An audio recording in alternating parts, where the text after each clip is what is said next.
Sambo tidaklah benar. Pada penggeledahan rumah pribadi Irjen Sambo di kawasan Kemang, Jakarta Selatan, terdengar kabar bahwa ada bunker 900M.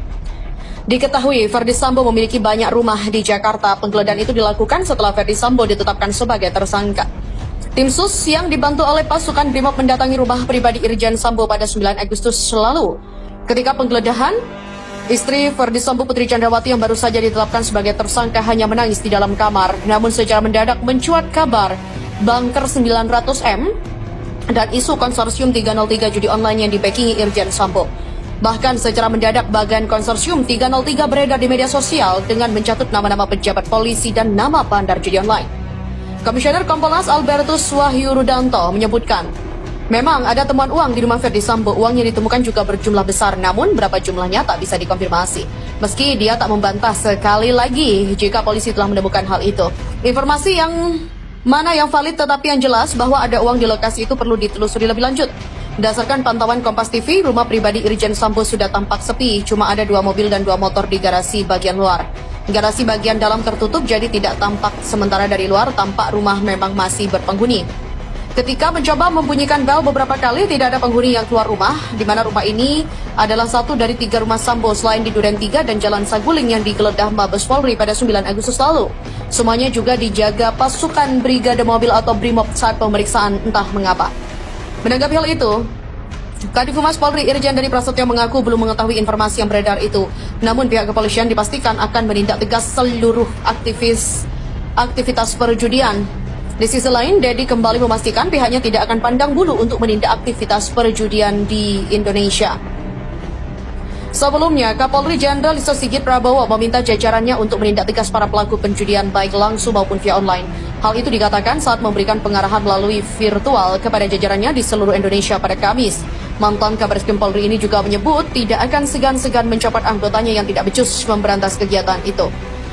Selain perjudian, tindak pidana lain pun menjadi perhatian Kapolri, mulai dari peredaran narkotika, perjudian baik konvensional ataupun online, adanya pungutan liar atau pungli, illegal mining, penyalahgunaan BBM dan juga LPG, sikap arogan hingga adanya keberpihakan anggota dalam menangani permasalahan hukum di masyarakat.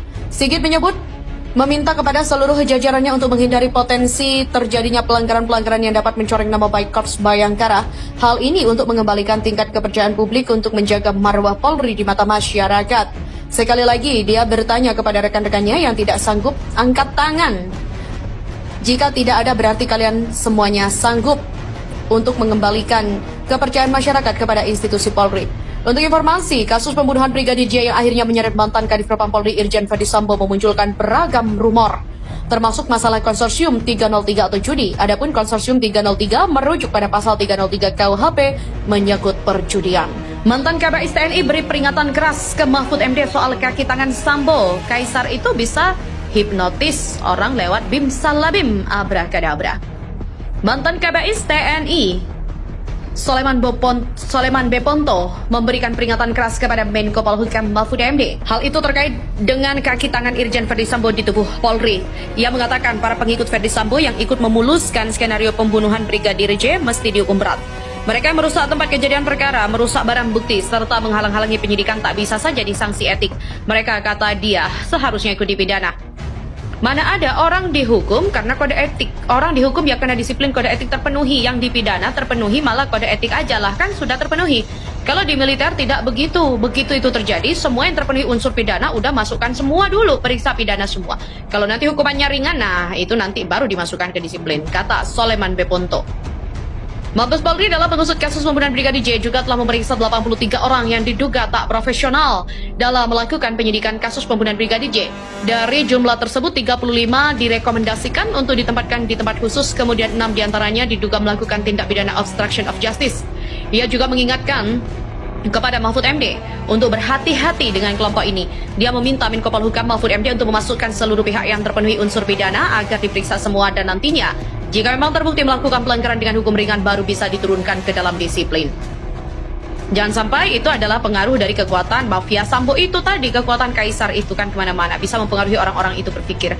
Kaisar itu kan bisa hipnotis orang itu lewat bim salabrim, abrakadabra, ya bisa jadi dia begitu, kata Soleman. Jangan sampai Apa Menko Polhukam juga menyampaikan jangan sampai terkesan dia terhipnotis, itu nggak bisa. Harusnya terlihat yang terlihat semua yang terpenuhi unsur pidana. Masukkan pidana dulu semua, jangan belum apa-apa sudah di-sharing, oh ini nggak gitu. Wah, itu terhipnotis namanya. Hati-hati kekuatan ketiga Sambo, demikian ujarnya. Sebagaimana diketahui, dalam kasus pembunuhan Brigadir J ini, Mabes Polri telah menetapkan 5 tersangka. Mereka adalah Ferdi Sambo, Baradae, Bribka RR, KM, dan Putri Chandrawati yang tak lain adalah istri Ferdi Sambo. Profil Cuk Putranto, anak petinggi Polri yang terseret kasus Brigadir J pernah bongkar perdagangan organ. Sebanyak 6 perwira dipastikan terlibat dalam kasus kematian Brigadir J. Salah satu perwira itu adalah Kompol Cuk Putranto. Cuk Putranto diketahui menjabat sebagai PSK Subag Audit Bagat Etika Rowaprov Divisi Propam Polri. Ia adalah perwira polisi dengan segudang prestasi hebat sebelum akhirnya terseret dalam pusaran kasus Brigadir J. Dilansir dari channel YouTube Bedangga, Cuk Putranto berperan besar dalam kasus Brigadir J. Ia adalah salah satu perwira yang merusak CCTV di rumah Irjen Ferdi Sambo saat kematian Brigadir J. Di mana sebelum terlibat dalam kasus Brigadir J, Kompol Cuk Putranto pernah bergabung dalam Satgas TPPO.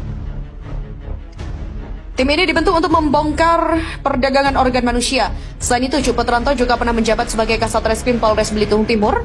Ia juga pernah menjadi Kepala Sub Unit 2, Subdirektorat 3, Direktur Tindak Pidana Umum Barreskrim Polri. Di tahun 2021, Kompol Cuk pernah mengikuti praktik kerja profesi yang digelar di Polresta Malang Kota. Namun, pasca terlibat dalam kasus penembakan Brigadir J, Kompol Cuk Putranto kini ditahan dalam tahanan khusus. Perwira 1 Melati ini juga diketahui adalah anak dari salah satu petinggi Polri. Sayangnya belum diketahui nama dari ayah Kompol Cuk Putranto. Karirnya dalam tubuh kepolisian sendiri terbilang mentereng. Sebelum terlibat dalam kasus Brigadir J, Kompol Cuk Putranto sempat membongkar kasus perdagangan organ manusia, tepatnya di tahun 2016. Pada saat Cuk Putranto masih menjabat sebagai Kepala Subunit 2 Subdirektorat 3, Direktorat Tindak Pidana Umum Barreskrim Polri, dirinya sempat menangani kasus penjualan ginjal. Pada saat itu pihaknya menemukan 15 korban yang diduga menjual ginjalnya untuk mendapatkan uang senilai 70 juta.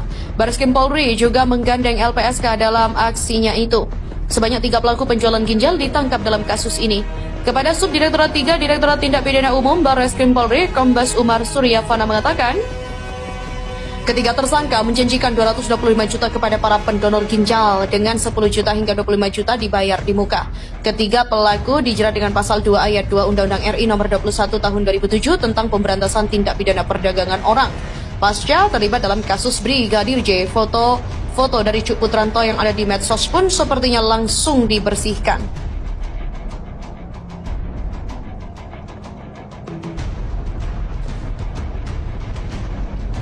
Dari penelusuran Teras Gorontalo, beberapa akun media sosial Cuk Putranto juga sudah dinonaktifkan. Bahkan hanya ada satu foto lawas saat Cuk Putranto masih berpangkat Inspektur 1 yang ditemukan. Mantan Kabid Propam Polri, yakni Irjen Ferdi Sambo, sepertinya akan ditemani oleh beberapa perwira dalam kasus Brigadir J ini. Menurut Irwasum Polri, Komjen Pol Agung Budi Marioto, Itsus Polri telah memeriksa 6